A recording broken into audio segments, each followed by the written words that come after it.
हे guys, study easy code GS foundation course में आप सभी का स्वागत करता है। जैसा कि आप सब जानते हैं कि हमारे चैनल पे जीएस फाउंडेशन कोर्स हमने लॉन्च किया है, जिसमें हम क्या कर रहे हैं, बेसिक से यूपीएससी का प्रिपरेशन कर रहे हैं। Basic in the sense NCERTs वगैरह, जो बेसिक एनसीईआरटीज हैं, जो एनसीईआरटी से कॉन्सेप्ट है, वो सब हम पहले समझ रहे हैं और फिर हम मेन अपना आएंगे। ठीक है, जो भी और बुक्स नोट्स होते हैं वहाँ पे फिर हम पढ़ेंगे। तो इस सीरीज़ में हम पॉलिटी की सीरीज़ लेके चल रहे हैं। ये जो जीएस फाउंडेशन कोर्स है उसमें हम पॉलिटी की सीरीज़ लेके चल रहे हैं, जिसमें क्लास 11th की एनसीईआरटी हम डिस्कस कर रहे हैं। इसमें 3 चैप्टर हमने डिस्कस कर लिया। चैप्टर वाइज वीडियोस आए हुए हैं हमारे चैनल पे, 3 चैप्टर हमने डिस्कस कर लिया है। ठीक है, बाकी अभी चल रहा है। साथ ही साथ हमने ज्योग्राफी का भी सीरीज़ अपने चैनल पे शुरू कर दिया है, जिसमें हम क्लास 11th की एनसीईआरटी ही डिस्कस कर रहे हैं। उसमें भी अप्रॉक्स 3 चैप्टर हमारा कंप्लीट हो गया है। चौथा चैप्टर आज या कल में आ जाएगा चैनल पे। और इसके साथ ही साथ क्या चल रहा है, एंशियंट एंड मेडिवल हिस्ट्री को लेकर के हम टीएन बोर्ड को लेकर के चल रहे हैं। ठीक है, क्योंकि आप सभी को पता है ancient and medieval history TN board जो बेसिक कॉन्सेप्ट होता है वही क्लियर करता है। तो ये video ancient and medieval history पे है। एंशियंट एंड मेडिवल में भी हमने 2 चैप्टर कवर कर रखा है। ये 3rd चैप्टर है हमारा वैदिक कल्चर। तो एंशियंट एंड मेडिवल में अभी तक हमने क्या देखा, सबसे पहले तो हम देखें कि आखिर हिस्ट्री है क्या, हिस्ट्री का मतलब क्या होता है, हिस्ट्री कैसे 3 पार्ट्स में डिवाइडेड है,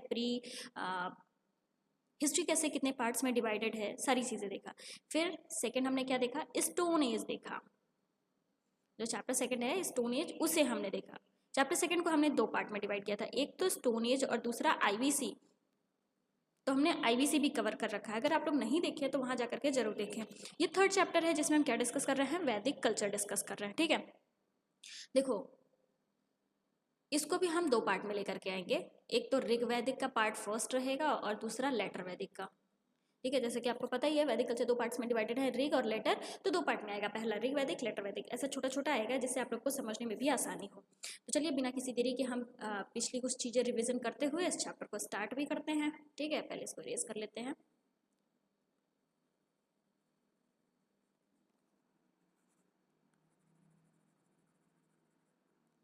देखो लास्ट वीडियो में हमने कहाँ तक देखा था कि कैसे इंडस वैली सिविलाइजेशन जो है 4 पार्ट्स में डिवाइडेड है। ठीक है, कौन कौन सा, जिसको हरप्पन सिविलाइजेशन भी कहते हैं। एक तो प्री हरप्पन, फिर अर्ली हरप्पन, फिर मैच्योर हरप्पन और फिर लेट हरप्पन। तो लेट हरप्पन में हमने क्या देखा था कि इंडस वैली सिविलाइजेशन डिक्लाइन करने लगी। इसके डिक्लाइनेशन को लेकर के अलग अलग हिस्टोरियंस का अलग अलग मान्यता है।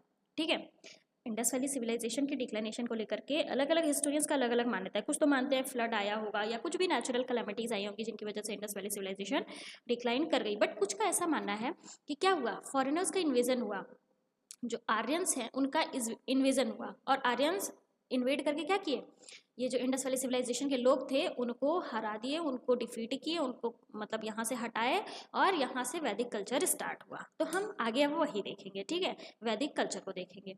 ये यही कह रहा है कि सिटीज ऑफ हरप्पन कल्चर, देखो हरप्पन कल्चर डिक्लाइन कब हुआ था, 1500 बीसी में। अप्रॉक्स टाइम भी ऐसा है ना, 1500 बीसी में हरप्पन कल्चर डिक्लाइन हुआ था और 1500 से ही वैदिक कल्चर स्टार्ट हुआ। वैदिक कल्चर 1500 से 600 बीसी के बीच का टाइम पीरियड है। ठीक है, ये 2 पार्ट्स में डिवाइडेड है। 1500 से 1000 तक का जो पार्ट है, 1000 बीसी तक का जो पार्ट है, इसे हम क्या कहते हैं, ऋग वैदिक पीरियड कहते हैं। ऋग वैदिक पीरियड। वहीं पे 1000 से लेकर के 600 बीसी का जो टाइम पीरियड है उसे क्या कहते हैं हम, लेटर वैदिक पीरियड कहते हैं। ठीक है, तो हरप्पन कल्चर का डिक्लाइनेशन माना जाता है कि आर्यंस का इन्वेजन वहाँ से 1500 बीसी में आर्यन इन्वेड किए इंडिया में। ठीक है, और क्या किए, हरप्पन सिविलाइजेशन वहाँ से ख़त्म किए और यहाँ से वैदिक कल्चर का स्टार्ट किए। ठीक, आया समझ में। ये कहाँ से आए थे, ऑब्वियस सी बात है, ये जो इंडस वैली वाला पार्ट है वहाँ से एंटर किए थे, पंजाब रेन वाला जो है वहाँ से एंटर किए थे इंडस पार्ट्स के पास। ठीक है, ये इंडो आर्यन लैंग्वेज यूज़ करने वाले पर्सन थे। ये जो आर्यन थे ये कौन सा लैंग्वेज यूज़ करते थे, इंडो आर्यन लैंग्वेज का इस्तेमाल करते थे। वही सारी चीज़ें दी हुई हैं। पहले तो ये इंडस रिवर के पास से एंटर किए थे, उसके बाद धीरे धीरे करके इंडो गैंगेटिक प्लेन में मूव किए और सेटल हुए। ठीक है, ये कैटल कीपिंग पीपुल थे, मतलब ये लोग कैटल्स वगैरह को रखते थे, मेन ऑक्यूपेशन इनका यही था। तो आए तो ये इंडस रिवर के पास थे, वहीं पे तो ये आईवीसी था, वहाँ पे सेटल हुए। बट क्या हुआ, जब वहाँ का पर्टिकुलर का पॉस्चर खत्म हो गया, मतलब कि जो घास फूस था वहाँ का जब खत्म हो गया, तब ये धीरे धीरे करके गैंगेटिक प्लेन्स की तरफ बढ़े। जब यहाँ पे ख़त्म हो जाएगा तब तो ये आगे बढ़ेंगे, तो तब जब इंडस रिवर के पास का सारा पॉस्चर वगैरह ख़त्म हो गया, घास वास ख़त्म हो गया, तब ये क्या किए, इंडो गैंगेटिक प्लेन्स की तरफ बढ़े, क्योंकि ये केटल रियरिंग पीपल थे तो इनके लिए पॉस्चर वगैरह बहुत ज़्यादा ज़रूरी भी था। ठीक है, ऐसे धीरे धीरे करके क्या हुआ, ये पूरा नॉर्थ इंडिया को ऑक्यूपाई कर लिए थे। ठीक, टाइम पीरियड यही कह रहा है 1500 से 600 बीसी इनका था, जिसमें दो पार्ट्स में डिवाइडेड है। 1500 से 1000 बीसी का पीरियड, जिसको अर्ली वैदिक या ऋग वैदिक पीरियड कहते हैं, वहीं पे लेटर वैदिक पीरियड 1000 से 600 बीसी के बीच का है। ठीक, ये तो हो गया हमारा इंट्रो पोर्शन। अब देखो सबसे बड़ा क्वेश्चन ये आता है, ये लोग आ तो गए बट इनका ओरिजिनल जो आर्यंस थे उनका ओरिजिनल होम था कहाँ पे? भारत में तो आ गए, इंडस रिवर के पास आ गए, फिर धीरे धीरे करके गैंगेटिक प्लेन्स के पास आ गए, बट ये आए कहाँ से थे? क्वेश्चन ये आ रहा है ना, तो ये बहुत बड़ा डिबेटेबल क्वेश्चन है।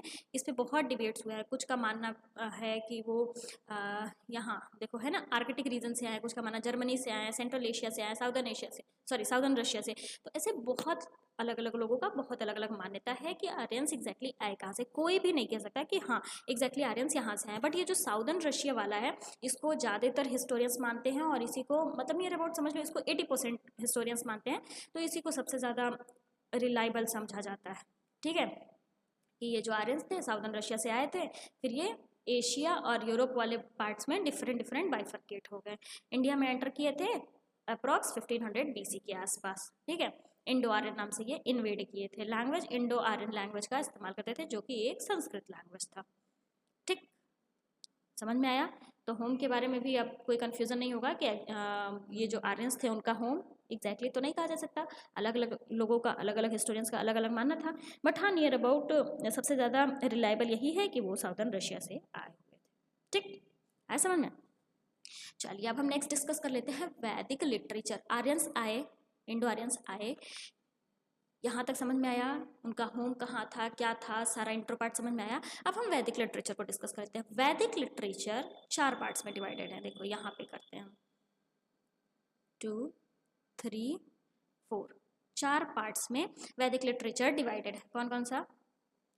ऋग्वेद यहाँ पे है ना, यजुर्वेद, सामवेद और अथर्ववेद। ये जो वैदिक लिटरेचर है 4 पार्ट्स में डिवाइडेड है। ऋग्वेद, यजुर्वेद, सामवेद, अथर्ववेद, और सब में अलग अलग चीज़ रखा हुआ है, मतलब सब में अलग अलग चीज़ों को डिस्कस किया हुआ है। अब सबसे पहले देख लो कि आखिर एग्जैक्टली वेद का मतलब क्या होता है। वेद का मतलब होता है नॉलेज, इन्फॉर्मेशन जिसको हम कह सकते हैं। ठीक है, किसी भी चीज़ की नॉलेज। ठीक, वेद का मतलब ये हुआ। तो ऋग्वेद में अलग चीज़ की नॉलेज दी हुई है, यजुर्वेद में अलग चीज़ की नॉलेज दी हुई है, सामवेद में अलग, वहीं अथर्ववेद में अलग। तो वेद कहाँ से डिराइव हुआ है? विद वर्ड से, जिसका मतलब टू नो, या ऐसा कह सकते हैं सुपीरियर नॉलेज, मतलब कि इतना नहीं, बस इतना ध्यान दो। वेद का मतलब क्या होगा? नॉलेज। ठीक है, वेद का मतलब क्या होगा? नॉलेज। 4 पार्ट्स में डिवाइडेड है, यहाँ पे सारी चीज़ें हैं। देखो ऋग्वेद में क्या है, ऋग्वेद में एग्जैक्टली है कि भगवान की पूजा कैसे करें। ठीक है, ऋग्वेद में हाइम्स दिया हुआ है, मतलब कि कुछ लाइंस दी हुई हैं जिसको पढ़ करके भगवान की पूजा की जा सकती है। ये कहाँ पे दिया हुआ है? ऋग्वेद में। How to praise of various god, भगवान की पूजा कैसे करें, ये कहाँ है? ऋग्वेद में दिया हुआ। ठीक, यजुर्वेद में क्या दिया हुआ है? सेक्रीफाइस जो होता है ना, सेक्रीफाइसेस आप हिस्ट्री में देखते ही हैं, ह्यूमन सेक्रीफाइसेस, एनिमल सेक्रीफाइसेस। तो पहले में तो दिया है कि गॉड की पूजा कैसे करें, ऋग्वेद में है कि गॉड की पूजा कैसे करें। यजुर्वेद में दिया हुआ है कि जब जो सेक्रीफाइसेस होते हैं वो कैसे होंगे, सेक्रीफाइसेस के रूल्स एंड रेगुलेशंस दिए हुए हैं यजुर्वेद में। ठीक है, सामवेद में क्या दिया हुआ है? ये जो सेक्रीफाइसेस यहाँ हो रहे हैं, तो सेक्रीफाइसेस के दौरान कौन से मंत्र पढ़े जाएंगे, वो कहाँ पे दिए हुए हैं? सामवेद में। ठीक है, चैंटिंग ड्यूरिंग सेक्रीफाइसेस, कौन से मंत्र पढ़े जाएंगे, उन मंत्र का क्या पर्पस होता है, ये सारी चीज़ें कहाँ दी हुई हैं? सामवेद में दी हुई हैं। ठीक है, और ये चीज़ ध्यान रखिएगा, सामवेद जो है उसी को क्या कहते हैं? ओरिजिन ऑफ इंडियन म्यूजिक का रूट माना जाता है। ये ध्यान दीजिएगा, ओरिजिन ऑफ इंडियन म्यूजिक का रूट किसको माना जाता है? सामवेद को माना जाता है। समझ रहे हैं कि नहीं? 3 वेद समझ में आया? ऋग्वेद में है कि एग्जैक्टली पूजा कैसे करते हैं, यजुर्वेद में सेक्रीफाइसेस, ये तो पता है कैसे होगा, ये सारी चीज़ें दी हुई हैं, रूल्स एंड रेगुलेशन दिया हुआ है, सेक्रीफाइसेस होगा कैसे। सामवेद, जब ये सेक्रीफाइसेस होगा तो उस टाइम पे कौन सा मंत्र पढ़ा जाएगा, चैंट क्या किया जाएगा, उस मंत्र का पर्पस क्या होता है, ये सामवेद में। लास्टली आता है हमारा अथर्ववेद। अथर्ववेद में क्या दिया हुआ है? जो रिचुअल्स वगैरह होते हैं उनके बारे में डिटेल इन्फॉर्मेशन दी हुई है। ठीक है, तो समझ में आया आप लोग को। ऋग, यजुर, साम, अथर, ठीक है। ऋग्वेद एग्जैक्टली नॉर्मली भगवान की पूजा कैसे करें, यजुर्वेद सेक्रीफाइसेस कैसे होगा, रूल्स रेगुलेशन दिया हुआ है। सामवेद सेक्रीफाइसेस करने के दौरान चांटिंग कैसे करेंगे। अथर्ववेद रिचुअल्स के बारे में पूरी इंफॉर्मेशन दी हुई है। तो ये हुआ हमारा वैदिक लिटरेचर। आया समझ में। वैदिक लिटरेचर 4 पार्ट में तो डिवाइडेड है ही साथ और भी सेक्रेड बुक्स है, जैसे कि ब्रह्मनास, उपनिषद, आरण्यकास और कुछ एपिक्स बुक जैसे कि रामायण और महाभारत, ठीक है। तो ये ध्यान रखिएगा, वैदिक लिटरेचर 4 पार्ट्स में डिवाइडेड है। साथ ही साथ जो चारों वेदास हैं उनके साथ ही साथ और भी कुछ रिचुअल सेक्रेड बुक्स हैं, सेक्रेड वर्क्स हैं, जैसे कि ब्रह्मनास, उपनिषद, आरण्यकास और कुछ एपिक बुक जैसे कि रामायण और महाभारत, ठीक है। यहाँ पे दिया हुआ है कि ब्रह्मनास का मतलब क्या होता है, इतना डिटेल में नहीं देखना होता, बट देख लो। Brahmanas treating relating to prayer and sacrificial ceremonies. Second क्या है, उपनिषद। उपनिषद एक फिलोसफिकल टेक्स्ट होता है जिसमें कुछ पर्टिकुलर टॉपिक्स डिस्कस किए जाते हैं, जैसे soul, absolute, origin of world, mysteries of nature. ये सारी चीज़ें कहाँ पे डिस्कस की जाती हैं, उपनिषद्स में, ठीक है। आरण्यकास मतलब फॉरेस्ट बुक, जो कि क्या डील करता है, किसी से डील करता है, मिस्टिज्म, राइट्स, रिचुअल, सेक्रीफाइसेस। तो ओवरऑल आया समझ में। वेद 4 पार्ट में डिवाइडेड होते हैं, वो चारों तो समझ में आया। कुछ बुक्स भी हैं जैसे कि ब्रह्मनास, उपनिषद, आरण्यकास, इनका मतलब क्या होता है यहाँ पे दिया हुआ है, आप लोग ध्यान दीजिएगा, ठीक है। समझ में आया, बस ये चीज़ें हैं। अब ये जो रामायण है, रामायण के राइटर ऑथर कौन थे, वाल्मीकि जी। वहीं पे महाभारत के ऑथर वेदव्यास जी। तो ये हुआ हमारा वैदिक लिटरेचर। वैदिक लिटरेचर में एग्जैक्टली क्या पढ़ना है, चारों वेद के बारे में, और फिर ये जो 3 वो हैं वर्क्स है, सेक्रेड वर्क, ब्रह्मनास, उपनिषद, आरण्यकास के बारे में, रामायण, महाभारत, सिर्फ इतना ही पढ़ना है। छोटी छोटी चीज़ें हम डिटेल में डिस्कस कर रहे हैं। आई होप आप लोगों को समझ में आ रही होंगी। प्लीज़ कोई भी प्रॉब्लम हो तो कमेंट के माध्यम से हमें ज़रूर बताएं, ठीक। चलिए जी, बिना किसी देरी के आगे चलते हैं। अब हम अपना देखते हैं ऋग वैदिक एज, जिसे क्या कहते हैं, अर्ली वैदिक पीरियड भी कहते हैं। टाइम पीरियड 1500 से 1000 BC के बीच का है ये, ठीक है। अब 2 पार्ट्स में डिवाइडेड था, हमने पहले ही बताया, एक तो ऋग वैदिक और दूसरा लेटर वैदिक। एक बार आप ओवरव्यू सुन लो, फिर हम आगे इसको डिस्कस करेंगे।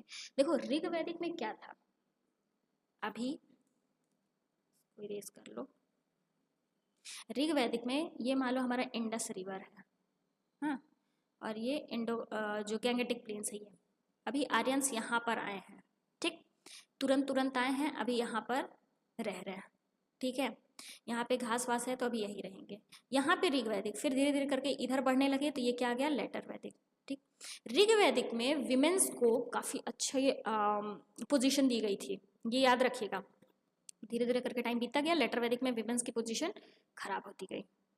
ऋग वैदिक में मेन विमेन में कोई ऐसा डिफरेंस नहीं था, विमेन हर जगह रहती थी, कोई पॉलिटिकल काम हो, घर का काम हो, जो भी काम हो, हर जगह ऋग वैदिक में विमेंस को मेंस के बराबरी दी गई थी।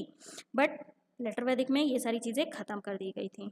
तो हम ऐसा कह सकते हैं, आप ऐसे इसको लर्न कर सकते हो कि ऋग वैदिक में सब कुछ अच्छा अच्छा चल रहा था, वहीं लेटर वैदिक में धीरे धीरे करके सारी चीज़ें खराब होने लगी थी, ठीक है। ऋग वैदिक मतलब अभी एंट्री बस किए थे, लेटर वैदिक यहाँ पे पहुँच गए थे, ठीक। ओवरव्यू समझ में आ गया, अब पढ़ने में आप लोगों को आसानी होगी। चलिए अभी एक एक करके देख लेते हैं। ऋग्वैदिक आर्यन सभी इंडस रीजन में ही है, ठीक है। ऋग्वेद में सप्त सिंधु या लैंड ऑफ 7 रिवर्स के बारे में डिस्कस किया गया है। तो इस 7 रिवर में कौन कौन सी रिवर है, पहले तो पंजाब की 5 रिवर हैं, उसके साथ ही साथ इंडस रिवर और सरस्वती रिवर की बात की गई है। पंजाब की 5 रिवर कौन कौन सी, झेलम, चेनाब, रावी, ब्यास, सतलज। तो ये ध्यान रखिएगा, ये पूछा भी हुआ क्वेश्चन है कि ऋग्वेद में किस नदी के बारे में बात की गई है। तो 7 सप्त सिंधु नदी के बारे में बात की गई है। वो 7 कौन कौन सी नदियाँ हैं, 5 तो पंजाब वाली नदी झीलम, चेनाब, रावी, ब्यास, सतलज, और उसके साथ 2 कौन सी नदियाँ हैं, इंडस और सरस्वती की बात की गई है, ठीक। आया समझ में। चलिए अब हम यहाँ पे सारी चीज़ें देख लेते हैं ऋग्वैदिक पीरियड के बारे में, पॉलिटिकल ऑर्गेनाइजेशन, वहाँ की सोशल लाइफ, ये सारी चीज़ अब डिटेल में हम देख लेते हैं एक एक करके, ठीक है।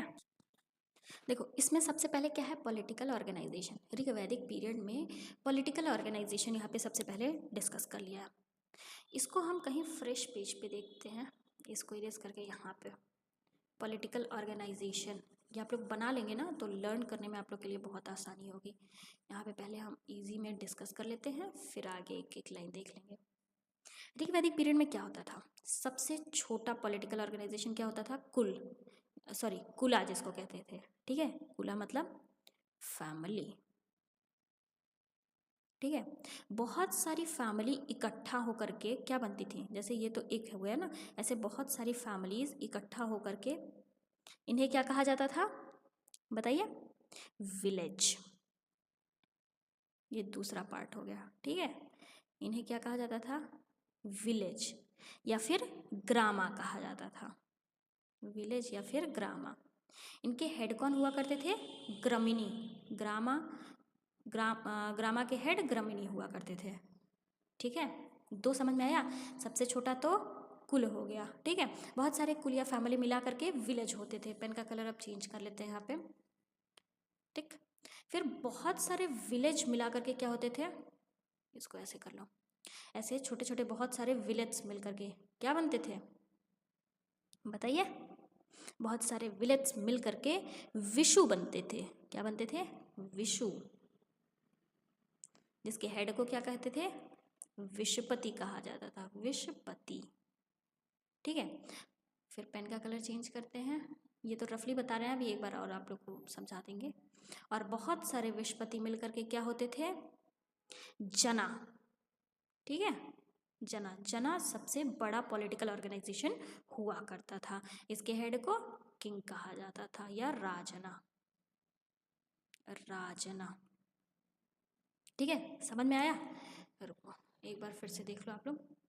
सबसे छोटा ऑर्गेनाइजेशन कुला कहता था, ऐसे करो, 3 4, ये 4 पार्ट्स में है, ठीक है। ये जो सबसे छोटा, उसको क्या कहते थे, कुल कहते थे या फिर फैमिली। बहुत सारी फैमिलीज मिल करके क्या होती थी बताइए, विलेज या ग्रामा कहा जाता था। ग्रामा के हेड को ग्रामीणी। फिर बहुत सारे ग्रामा मिल करके क्या होते थे, विशु होते थे, ठीक है। और बहुत सारे विशु मिल करके क्या होते थे, जना होते थे। तो ये रहा पॉलिटिकल ऑर्गेनाइजेशन, ठीक है। ग्रामा के हेड को ग्रामीणी, विशु के हेड को बताइए, विशु के हेड को विशपति कहा जाता था, और जना के हेड को किंग या राजना कहा जाता था, ठीक है। तो ये रहा पॉलिटिकल ऑर्गेनाइजेशन कहाँ का, ऋग वैदिक पीरियड का। यहाँ पे लिखा हुआ बेसिक यूनिट कुला या फैमिली हुआ करती थी। बहुत सारी फैमिलीज इकट्ठा मिलकर के क्या बनाती थी, ग्राम या विलेज, जिसे विलेज भी कहा जाता था, ठीक है। विलेज के हेड को क्या कहते थे, ग्रामीणी, ग्राम के हेड को ग्रामीणी, यही तो मैंने डिस्कस किया ना। बहुत सारे विलेज मिल करके विशु, विशु विशु के हेड को विशपति कहा जाता था। और बहुत सारे विशु मिल करके जना या ट्राइब, ठीक है, जिसके हेड को किंग, राजन या किंग कहा जाता था, ठीक। तो ये क्या रहा पॉलिटिकल ऑर्गेनाइजेशन कब का, ऋग वैदिक पीरियड का। आई होप आप लोग को समझ में आया होगा।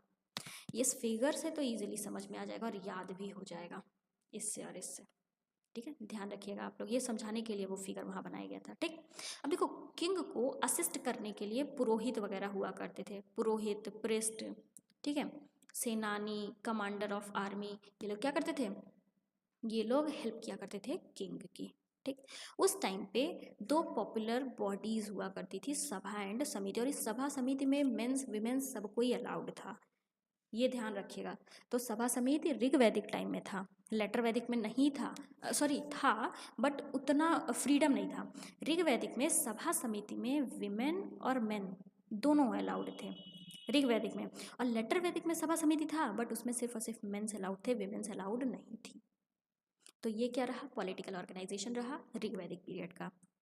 अब हम सोशल लाइफ देख लेते हैं। ऋग वैदिक पीरियड में सोशल लाइफ कैसा था, पैट्रियार्की था, ऑब्वियसली बात है, पैट्रियार्की सोसाइटी थी, मतलब कि फैमिली का हेड किसे माना जाता था, मेल मेंबर्स को माना जाता था, ठीक है।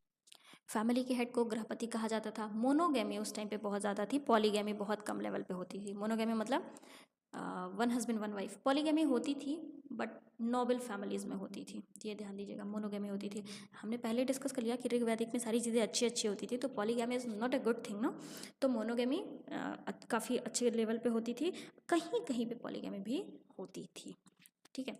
वाइफ को मतलब फीमेल मेंबर्स को हर जगह, हर ऑल मेजर सेरेमनीज में पार्टिसिपेट करने का राइट दिया गया था। विमेंस को इक्वल अपॉर्चुनिटीज़ थी as mens for their spiritual and intellectual development, ठीक है। हर चीज़ में विमेन और मेन को इक्वली ट्रीट किया गया था, इक्वल अपॉर्चुनिटीज़ दी गई थी, ठीक।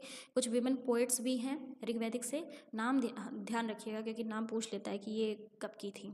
अपाला, विश्वरा, घोषा, लोपमुद्रा, ये कौन थी? विमेन पोइट्स थी ऋग्वैदिक पीरियड टाइम की। ठीक, विमेंस असेंबली वगैरह अटेंड करती थी, यही जो हमने डिस्कस किया, सभा समिति जो असेंबली होती थी उसमें विमेंस भी अलाउड थी और विमेंस अटेंड भी करती थी। चाइल्ड मैरिज और सती प्रथा अभी यहाँ नहीं होता था, ये आगे चल करके हुआ है। ठीक है, ऋग्वैदिक पीरियड में नहीं होता था।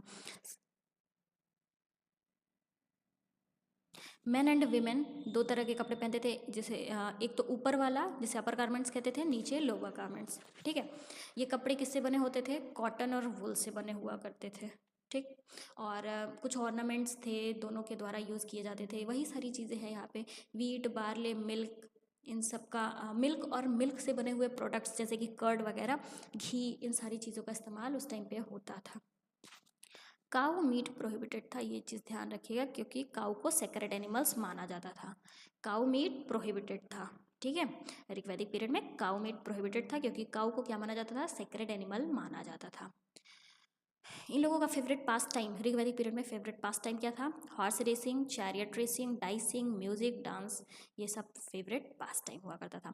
ये ध्यान दीजिएगा, जो सोशल डिवीज़न थे या फिर जो वर्ण डिवीज़न हम कह सकते हैं, ये सारी चीज़ें ऋग्वैदिक टाइम पे नहीं थी। ये सारी चीज़ें कब से उभरी? धीरे धीरे करके लेटर वैदिक पीरियड से ये सारी चीज़ें यूज टू हुई थी, ऋग्वैदिक में नहीं थी। तो ये ध्यान दीजिएगा कि जो सोशल डिवीज़न था वो ऋग्वैदिक पीरियड में इतना रिजिड नहीं था, बट बहुत थोड़ा बहुत था। ठीक है, तो हमने यहाँ का सोशल कंडीशन, ऋग्वैदिक पीरियड का सोशल कंडीशन भी देख लिया। अब हम क्या देखेंगे?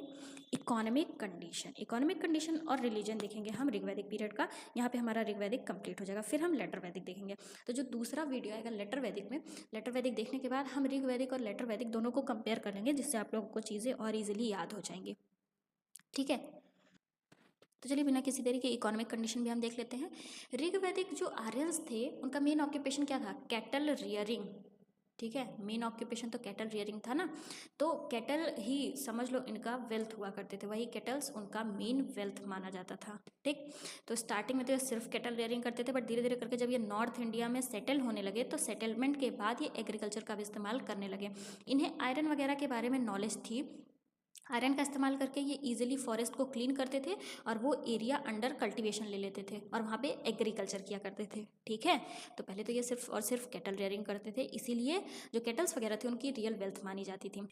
बट धीरे धीरे करके जब ये नॉर्थ इंडिया में सेटल होने लगे तो एग्रीकल्चर प्रैक्टिस भी स्टार्ट कर दिए थे। आयरन का यूज़ इन्हें अच्छे से पता था, नॉलेज था इन्हें, तो ये फॉरेस्ट को क्लीन करके और भी ज़्यादा लैंड्स को कल्टिवेशन के अंडर और भी लैंड्स को अंडर कल्टिवेशन ले आया। ठीक है, इन सब के साथ ही साथ कारपेंटरी भी ये करते थे। जब आयरन का यूज़ आ ही रहा है तो ऑब्वियस सी बात है कारपेंटरी भी ये लोग करेंगे ही करेंगे। और जब कारपेंटरी मतलब कि लकड़ी का काम और लोहे का काम साथ में करने लगे तो ये एग्रीकल्चर करने के लिए और भी बहुत अलग अलग तरह से जो इंस्ट्रूमेंट होते हैं उसको बनाने लगे, जैसे कि चेरियट्स, प्लग्स, ये सारी चीज़ें बनाने लगे। और इन सारे मटेरियल की हेल्प से यहाँ पे एग्रीकल्चर और अच्छा होने लगा था। ठीक है, उस टाइम पे बहुत सारे कॉपर, ब्रॉन्ज, आयरन का भी काम होता ही था।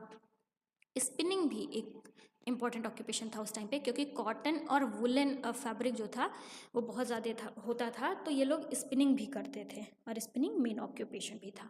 ठीक है, गोल्ड स्मिथ भी थे, क्योंकि जब ये लोग ऑब्वियस बात है ऑर्नामेंट्स का इस्तेमाल कर रहे हैं, अभी यहाँ पे हमने देखा ना ऊपर कि ऑर्नामेंट्स का इस्तेमाल जब कर रहे हैं तो ऑब्वियस सी बात है ऑर्नामेंट बनेगा तब ना, बनाएगा कौन? गोल्ड स्मिथ बनाएंगे। ठीक, और पॉटर्स भी बनाते थे घर के, बहुत सारे वेसल्स वगैरह जो हुआ करते थे, बर्तन या रखने की चीज़ें, ये सारी चीज़ें भी कोई बनाएगा ही ना, तो वो भी तो एक ऑक्यूपेशन हुआ। नियर अबाउट हम ऐसा कह सकते हैं कि उस टाइम पे भी बहुत सारे ऑक्यूपेशंस थे। ऐसा नहीं है कि सिर्फ कैटल रियरिंग और एग्रीकल्चर ही था, बहुत सारे ऑक्यूपेशंस थे। ठीक है, कैसे कैसे थे, क्या थे, समझ में आया? ट्रेड भी एक इंपॉर्टेंट इकोनॉमिक एक्टिविटी थी, क्योंकि ट्रेड भी ऋग्वैदिक पीरियड में होता था और मेनली रिवर्स से ही ट्रेड होगा। Main means of transport river ही हुआ करता था उन लोगों का। ठीक है, हाँ, बार्टर सिस्टम अभी भी चलता था, अभी भी सिक्का पैसा नहीं चलता था, बार्टर सिस्टम ही चलता था। ठीक, बट जैसे धीरे धीरे करके टाइम बढ़ने लगा तो ये लोग गोल्ड कॉइन्स का इस्तेमाल करने लगे। स्टार्टिंग में तो बार्टर सिस्टम ही था, बट धीरे धीरे करके गोल्ड कॉइन्स का इस्तेमाल करने लगे, जिसे किस नाम से जाना जाता था? निष्का। तो ये ध्यान दीजिएगा, पूछ सकता है निष्का क्या था? गोल्ड कॉइन था, जिसे इस्तेमाल किया जाता था किस लिए? ट्रांजैक्शंस वगैरह करने के लिए, लास्ट ट्रांजैक्शंस करने के लिए। कब? ऋग्वैदिक पीरियड में। ठीक है। तो इकोनॉमिक कंडीशन समझ में आया ऋग्वैदिक का। जब इतने सारे ऑक्यूपेशंस थे, इतनी अच्छी अच्छी चीज़ें थी, तो ऑब्वियस सी बात है वहाँ की इकोनॉमिक कंडीशंस अच्छी ही रही होगी, मतलब उस टाइम की इकोनॉमिक कंडीशंस अच्छी ही रही होगी। ठीक, चलिए अब हम रिलीजन देख लेते हैं। ऋग्वैदिक पीरियड में, ऋग्वैदिक टाइम में रिलीजन का क्या सीन था, ये लोग किसकी पूजा किया करते थे। देखो, ऋग्वैदिक में जो आर्यंस थे वो नेचुरल फोर्सेस की पूजा किया करते थे। देखो अभी तक यहाँ पे आइडल वर्शिप वगैरह नहीं आया था, ठीक है, मूर्ति पूजा वगैरह नहीं आया था। नेचुरल फोर्सेस जैसे कि अर्थ, फायर, विंड, रेन, थंडर, इन सब की पूजा किया करते थे ऋग्वैदिक में आर्यंस। ठीक है, अलग अलग नाम दे करके, जैसे कि पृथ्वी, अर्थ को पृथ्वी नाम दे करके, फायर को अग्नि, विंड को वायु, रेन वरुण, ऐसे अलग अलग नाम दे करके ये लोग पूजा करते थे। थंडर इंद्र। ठीक है, लेकिन अभी भी किसी भी तरह का जो मूर्ति पूजन होता है, जिसको कहते हैं idol worship, no idol worship during the early Vedic period. ठीक है, कोई टेम्पल नहीं था, कोई आइडल वर्शिप नहीं था, ये सारी चीज़ें नहीं थी। ये लोग जैसे नेचुरल जो चीज़ें थी उनकी पूजा करते थे, साथ ही साथ कुछ फीमेल गॉड्स की भी पूजा करते थे, जैसे कि अदिति और उषाज वगैरह। ठीक है, आया समझ में। हाँ, ये ऐसा नहीं है कि बहुत ढोंग वोंग करके नॉर्मल पूजा करते थे, प्रसाद वगैरह हुआ करता था, प्रसाद घी, मिल्क, ग्रेन, इन सबसे प्रसाद होता था और पूजा करते थे। ठीक, रिचुअल्स को फॉलो करते थे, दैट्स इट, ये इनका रिलीजन हुआ। आई होप आप लोगों को ऋग वैदिक पीरियड का पूरा सिचुएशन समझ में आया होगा। एक बार फिर से रिकॉल कर लेते हैं, ऋग वैदिक पीरियड में क्या हुआ। तुरंत आर्यंस इन्वेड किए, कहाँ से किए, मेनली ये माना जाता है कि रशिया से किए थे। ठीक है, इस पे लेकर के डिबेटेबल क्वेश्चन है, बट मेनली ये माना जाता है कि रशिया से किए। आए इंडस रिवर के पास, केटल्स वगैरह को लेकर के आए थे। तो जब इंडस रिवर के पास का सारा पॉस्चर खत्म हो गया, घास वास खत्म हो गया, तो धीरे धीरे करके कहाँ जाने लगे, ये जो गैंगेटिक प्लेन था वहाँ पर आने लगे। ठीक है, आए जब, तो ऋग्वेद में क्या प्रेफर किया गया है, सप्त सिंधु के बारे में, लैंड ऑफ 7 रिवर्स, 7 रिवर्स के बारे में बात की गई है। 7 रिवर्स में 5 रिवर जो पंजाब में है, झीलम, चेनाब, रावी, ब्यास, सतलज, साथ ही साथ 2 रिवर्स और इंडस और सरस्वती की बात की गई है। ठीक, ये लोग थे, वीमेंस की कंडीशन अच्छी थी, वीमेंस के साथ सारी चीज़ें अच्छी होती थी, सती प्रथा नहीं था, चाइल्ड मैरिज नहीं था, वीमेंस को पॉलिटिकल उसमें भी पूरा अच्छा खासा दिया जाता था, सभा समिति वो होती थी, काउंसिल्स होती थी, उसमें भी वीमेंस अलाउड थी।